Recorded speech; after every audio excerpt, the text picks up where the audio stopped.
आप सभी का एक और नए वीडियो में। तो आज का ये वीडियो होने वाला है क्लास 12th के लिए, जिसमें हम यहाँ पे सब्जेक्ट देखने वाले हैं इंग्लिश में देखेंगे वेरी मोस्ट इंपॉर्टेंट क्वेश्चन जो आपके फाइनल एग्जाम में पूछे जाने का ज़्यादा से ज़्यादा चांस रहेगा।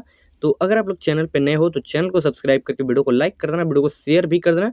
डिस्क्रिप्शन में जो लिंक दिया रहेगा WhatsApp channel and Telegram channel का, तो उसे भी आप लोग फॉलो कर लेना। पहला क्वेश्चन हो गया यहाँ पे ट्री स्प्लिटिंग। ट्री स्प्लिटिंग का मतलब क्या होता है? तो मतलब होता है पेड़ दौड़ रहे हैं। Is a poetic device it is. तो यहाँ पे इसका मतलब समझे तो यहाँ पे लिखा गया है ट्री स्प्लिटिंग एक पोएटिक डिवाइस है, यानी कि अलंकार काव्य उपकरण है। अब यहाँ पे राइट आंसर देखें तो यहाँ पे ऑप्शन नंबर ए में लिखा गया है पर्सोनिफिकेशन। अब यहाँ पे समझे तो ट्री स्प्लिटिंग का मतलब हमने जाना है कि पेड़ दौड़ रहे हैं। अब असली में तो पेड़ नहीं दौड़ते हैं, लेकिन कवि ने ये कल्पना की है कि जब ट्रेन चलती है तो खिड़की से लगता है कि पेड़ पीछे की ओर भाग रहे हैं। तो इस क्वेश्चन का जो राइट आंसर हो जाएगा ऑप्शन नंबर ए होगा, और ए में यहाँ पे लिखा गया है पर्सोनिफिकेशन। अगला क्वेश्चन होगा और यहाँ पे लिखा गया है what do the parting words see you soon Amma signify.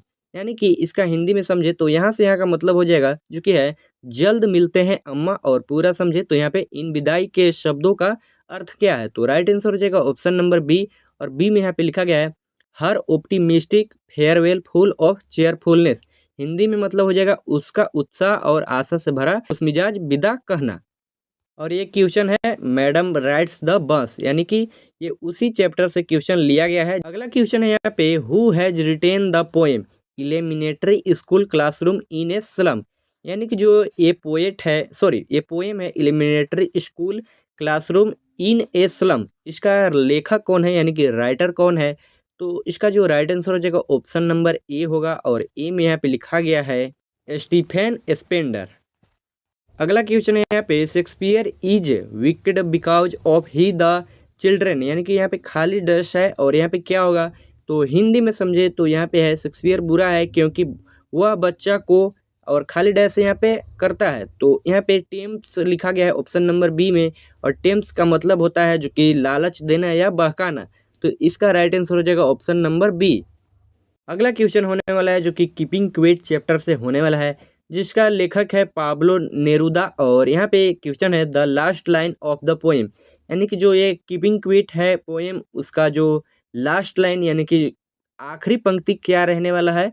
तो यहाँ पे लिखा गया है, इसका राइट आंसर हो जाएगा ऑप्शन नंबर डी में। यहाँ पे लिखा गया है and you keep quit and I will go. Hindi में हो जाएगा और तुम शांत रहो मैं चला जाऊंगा। अगला क्वेश्चन है यहाँ पे according to the poet wars that are fought have no. यानी कि कवि के अनुसार जो युद्ध लड़े जाते हैं उनमें क्या नहीं होता? ए में लिखा गया है सोल्जर्स, बी है यहाँ पे वेपन्स, सी है यहाँ पे फाइटर प्लेन्स, और डी है यहाँ पे सर्वाइवर्स। तो यहाँ पे जो इसका मतलब हो जाएगा सैनिक, और बी में वेपन्स लिखा गया है जो कि हथियार हो जाएगा, सी में यहाँ पे लिखा गया है फाइटर प्लेन्स यानी कि युद्ध विमान, और डी में लिखा गया है सर्वाइवर्स यानी कि जीवित बचने वाले। तो ऑप्शन नंबर डी इसका सही होगा। अगला क्वेश्चन है यहाँ पे who has retain A think of beauty. आप क्या करना, सभी चैप्टर के लेखक के नाम, जितना भी चैप्टर है क्लास 12th के इंग्लिश में, इंग्लिश कोर का भी हम कर रहे हैं, जितना भी चैप्टर है उन सभी का लेखक का आप लोग नाम याद कर लेना, क्योंकि 1 से 2 क्वेश्चन चैप्टर के लेखक के नाम से ही आता है, तो आप लोग याद कर लेना। तो ये क्वेश्चन है ए थिंक ऑफ ब्यूटी का जो लेखक है वो कौन है? तो इसका राइट आंसर हो जाएगा ऑप्शन नंबर ए, और ए में यहाँ पे लिखा गया है जॉन केट्स।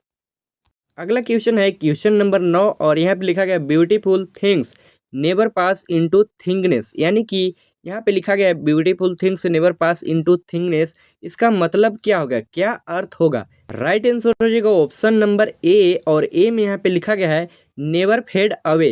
हिंदी में मतलब हो जाएगा कभी नहीं मिटती या समाप्त नहीं होती।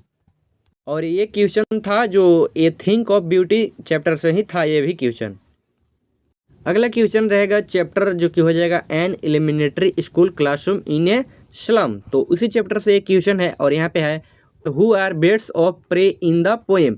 यानी कि शिकारी जानवर किसे कहा गया है कविता में? तो इसका राइट आंसर हो जाएगा सिटी फोल्क। सिटी फोल्क का मतलब होता है नगरवासी या शहर के लोग। अगला क्वेश्चन है what does first poem deal with. तो इस क्वेश्चन का जो राइट आंसर हो जाएगा ऑप्शन नंबर ए होगा, और ए में यहाँ पे लिखा गया है human tragedies fears and their solution. अगला क्वेश्चन है जिसका चैप्टर नेम है अंट जेनिफर्स टाइगर्स और जिनके लेखक हैं एंड्रियने रिच। और यहाँ पे देखें तो क्वेश्चन है aunt Jennifer fingers where dash through her whole the poem. यानी कि इस क्वेश्चन का मतलब है आंटी जेनिफर की उंगलियां उनके ऊन में डैश रही थी, यानी कि क्या हो रही थी, तो थरथरा रही थी, कांप रही थी, यानी कि फ्लटरिंग। तो ऑप्शन नंबर बी इसका सही होगा। अगला क्वेश्चन है यहाँ पे whom is aunt Jennifer afraid of in this stanza. यानी कि इस क्वेश्चन का कहने का मतलब है इस पदांश में आंटी जेनिफर किससे डरती है।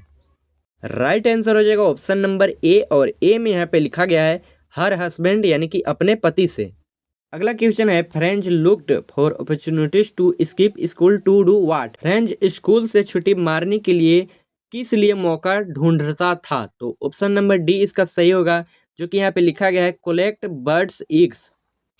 क्वेश्चन है यहाँ पे what was Franz thinking on to enter the class as he was late. तो यहाँ पे क्वेश्चन का मतलब समझे तो यहाँ पे है तो फ्रेंच देर से स्कूल पहुंच रहा था तब वह कक्षा में प्रवेश करने के बारे में क्या सोच रहा था। राइट आंसर हो जाएगा ऑप्शन नंबर बी, और बी में यहाँ पे लिखा गया है to get to his desk without being noticed in that commotion. Hindi में मतलब हो जाएगा इस अफरा तफरी में बिना किसी की नज़र आए हुए अपनी जगह पर जाकर बैठ जाना। अगला क्वेश्चन हो जाएगा लोस्ट स्प्रिंग चैप्टर से, और जिनके लेखक हैं Anees Jung. Mukesh wants to learn to become a motor mechanic by. तो यहाँ पे जो क्वेश्चन का हिंदी में मतलब समझे मुकेश मोटर मैकेनिक बनना चाहता है, वह यह काम कैसे सीखना चाहता है। तो उत्तर हो जाएगा यानी कि ऑप्शन नंबर बी इसका सही होगा, और बी में यहाँ पे लिखा गया है going to a garage to learn.